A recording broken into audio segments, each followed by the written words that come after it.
abot kamay ang kanyang tulong at pagmamahal.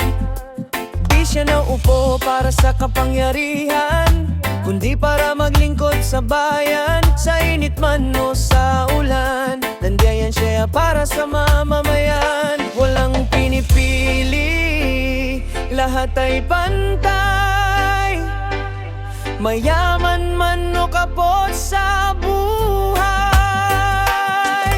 Ikaw ang mayor ng puso ng tao, sa gawa mo'y damang tunay na pagbabago.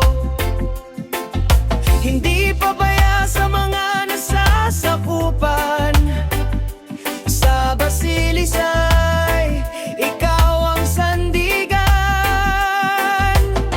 Bata man o matanday, kaibigan mo, respeto at malasakit ang handog mo. Tatay, ikaw ang inspirasyon ko, sa'yo ko nakita ang serbisyong totoo. Sa simpleng ngiti at pakikinig, maraming sugat ang puso ang gumaliring. Hindi lang opisina ang iyong mundo, kundi bawat taong lumalapit sa'yo. Kapag may problema ay agad kumikilos, hindi naghihintay ng papuri o palakpakan. Sa tahimik mong paraan ng paglilingkod, nakaukit ang pangalan mo sa bayan. Ang lider na may pusong malambot, pero matatag kapag tamang sinusupot.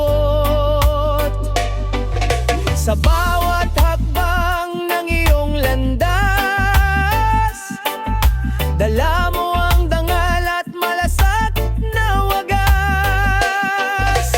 Ikaw ang mayor ng puso ng tao, sa Basilisay di ka malilimutan kailanman.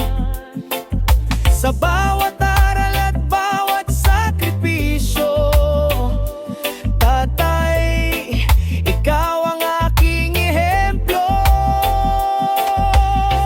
Kung may titulong higit pa sa mayor, ito'y ama